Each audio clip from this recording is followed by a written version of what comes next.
So I got a little bit of an issue with the Deere, but we're going to look at that today, and I'm going to show you guys how we can fix it.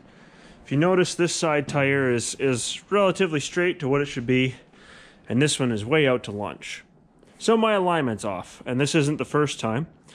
Since I updated the front end, I do have adjustable tie rods on this.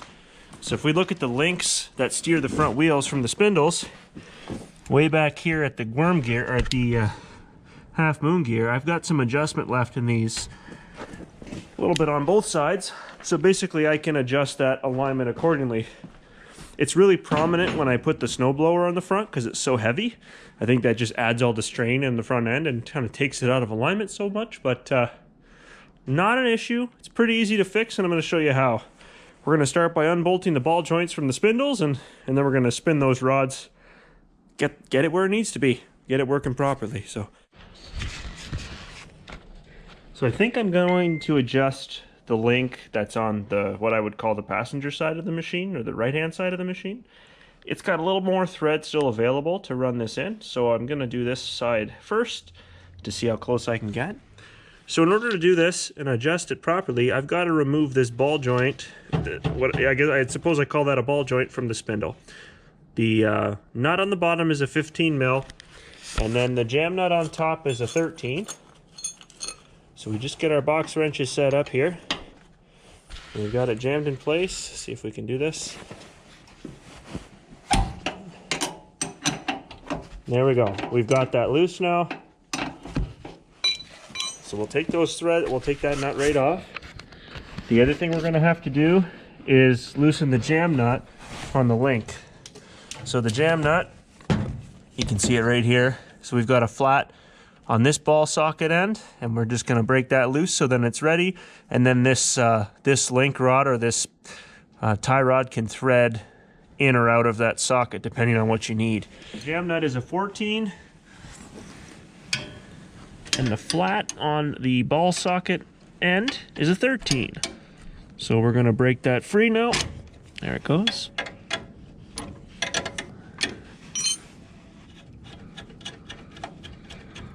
Perfect. Now let's take the tie rod off of the spindle.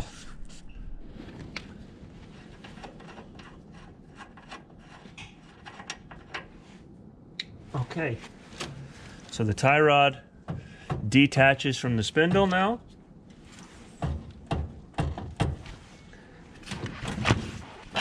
There we go. And as mentioned before, we got to figure out if we have to thread this in or out, just depending on our alignment. So in my case, it needs to go in a little bit more because I basically need to shorten the rod. My intention is to make this wheel point in the same parallel direction as the other, or as close to it as I can get. So let's get ourselves set up and spin this tie rod in a few turns. So by just pushing this wheel out of the way, I can swing the tie rod out, and now I've got reasonable access to it. I'm going to count a couple of turns and spin it in. Perhaps I'll do 2 turns and see how it looks. But it's just a matter of essentially threading it inward. So that's 1. See if it gives me any more here. It's a little bit stiff. Maybe it needs some grease or oil. It gave me 1 turn for sure.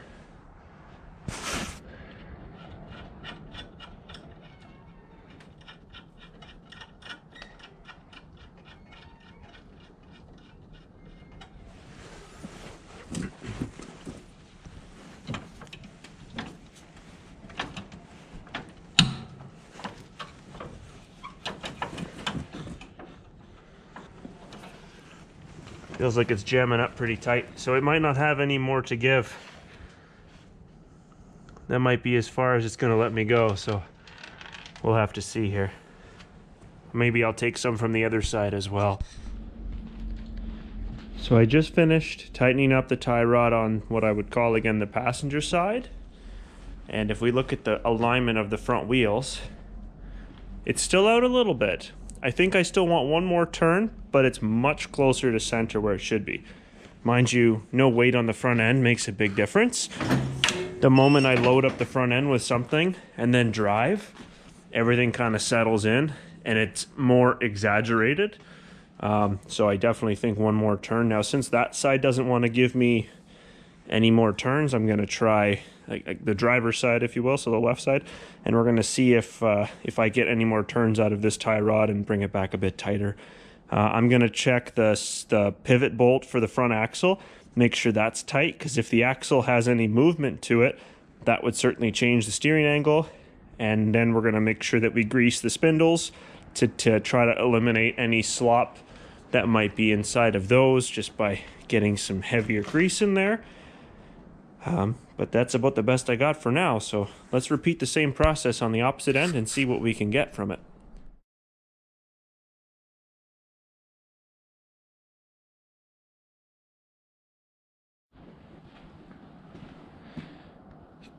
A little update for you guys. As per tradition, I suppose is the word, managed to break some stuff, so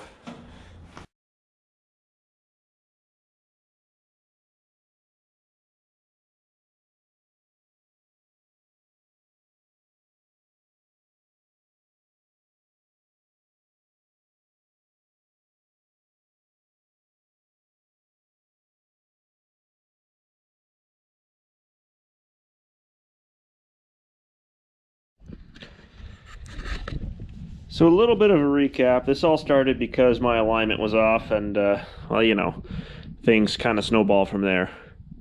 I've ordered some parts to reuse part of these tie rods. So these are these drop links, whatever they were called, I don't remember.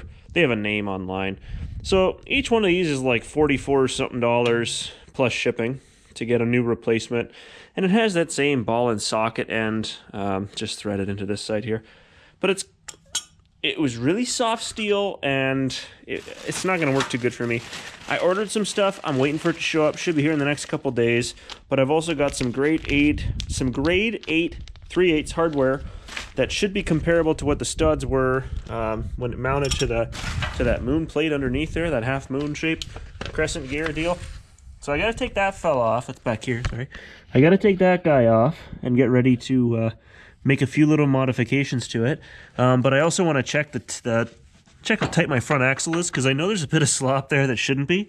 In order to do that, I have to take the shield off the muffler so I can get a box wrench into it and make whatever adjustments I need to. So I'm just taking out a couple fasteners so I can take off the muffler shield, and I can kind of dig into this a little bit and see what's going on with that steering gear.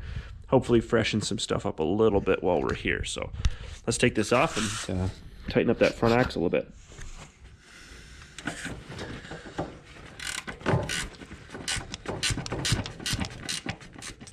Okay, that's the front axle. I'll put that muffler shield back on. We'll take off that crescent gear there, that steering moon, this fella here.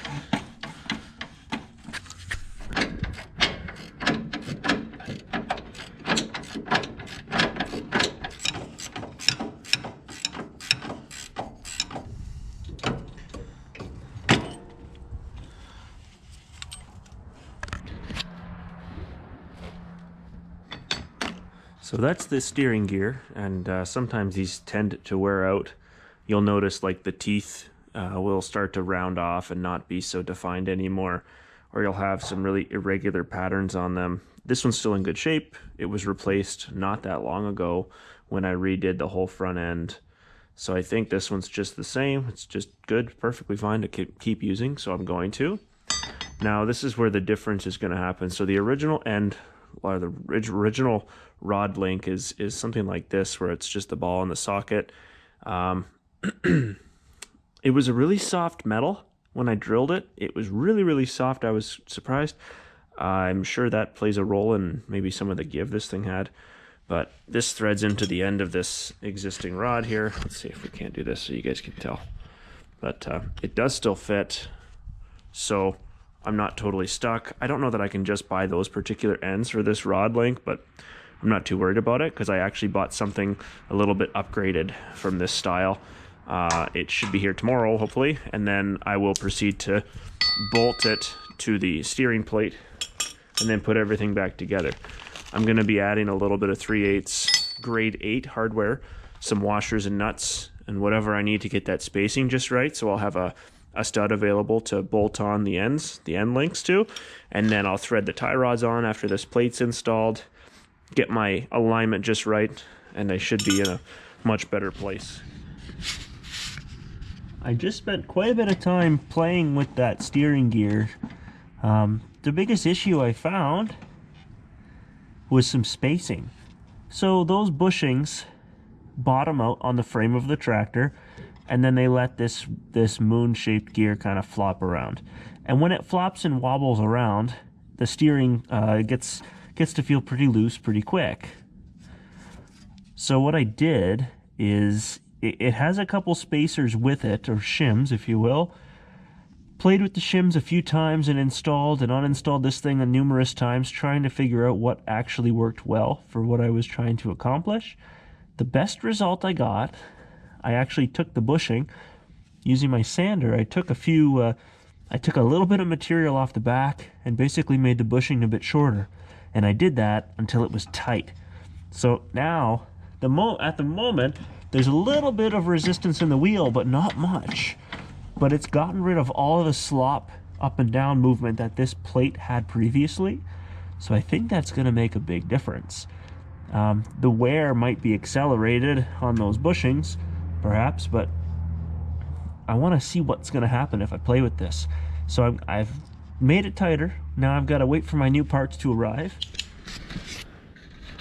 All right, we're back in the barn for the evening here, but this is now a couple days after. I finally have the parts that I had actually ordered. This is a lot more readily available. I legitimately went online and I was just able to order the correct thread pitch and diameter. I haven't tested it, but it should fit the tie rods. The only thing I have to then recreate is the drop bolt that attaches into the plate. So this tie rod end was originally through this hole, and that self-locking nylon nut would have been what held it in place. So in my situation, now it's going to be this guy bolted up to the bottom, and I'm just going to use the grade 8 bolt, a couple of washers, a nut. It should be just the same story. Alignment should still be adjustable on account of the number of threads run into the tie rod end. And then I also got a jam nut to go with it just to cover my butt. Oh yeah. We are going to be laughing in no time. So what I'm going to do, I'm going to install both of these ends on the steering plate. I'm going to bolt the steering plate to the machine, and then I'll thread on my tie rods and figure out my spacing. Okay, I got them both bolted up. I've got 5 washers on each side. Might sound excessive. I did put one on the top side just to span out the size of that head, because the original bolt kind of has that incorporated, or the original nut kind of has that incorporated washer into it, the shoulder there. So that probably just helps space everything out. It doesn't interfere at all with the fitment. Actually, the top of the bolt is the mechanical stopper for the steering anyways, so it shouldn't be an issue. The other thing I was trying to replicate as close as I could was the drop-down spacing. If you want to imagine, this bolt's up here, and the shoulder of this stud, or the bottom end of this bolt, hits that plate. So I think I've matched it pretty darn close to what it is. Close enough. I've got more than enough wiggle room here. The only manipulation that happens is when the front axle goes up and down, it just changes the tie rod, but it's only slightly. This has way more mobility than this old fella did. And this one's like, this is in good shape, but there's not much articulation there compared to what this guy can do. So this guy can move far better than this fella can. And there's no greasable fittings on this. It's just a ball socket, whatever this is called, jammed into steel. And it was really soft steel. When I drilled it out, it was not resisting at all. So I don't know. Maybe they're made to break, but hopefully this one's a little bit stronger. So, okay, I'm going to bolt the steering plate back up underneath. That's not really anything to see. Once I've got it bolted in place, then we'll deal with the tie rods. Here we go.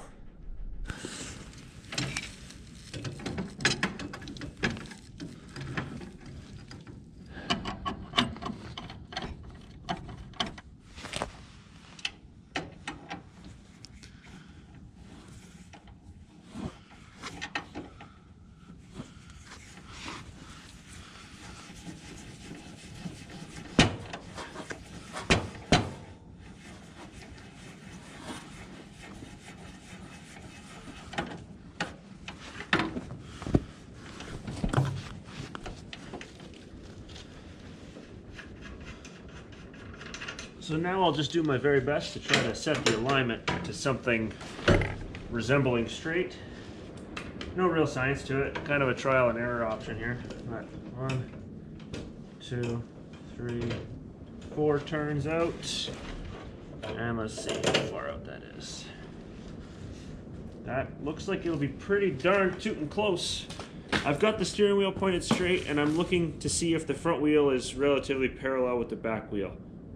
That's really close. Looks like it's out a little bit yet, so I'm actually going to take it in one more turn. There, so that's 3. Let's see here. I'll snug it up, get everything kind of tight, put some weight on the nose of it, roll it around and kind of see where it's at, because that's so far the only accurate way I've seen to get this thing relatively close. And a lot of times as these wear out, you got to adjust them again, so.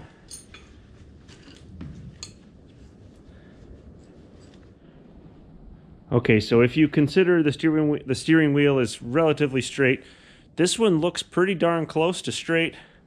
This one, however, you can see is way off. So this needs to come out maybe 1 or 2 more turns on that tie rod. So I'll back it out, tighten it up, visually check it out again. And if we're close, then I think we're going to be in a good spot to start rolling it around. And then I just have to lock the jam nuts in place on those those new Heim joints. So it's just a Heim joint. If you're looking to add this to the existing tie rod, because this is the John Deere part number of this tie rod, that Heim joint is a 3/8 with a -22 thread on it. It's a 3/8 stud, so I've got a 3/8 grade 8 bolt. Let's see if I can find the length there. 1.5 inch length.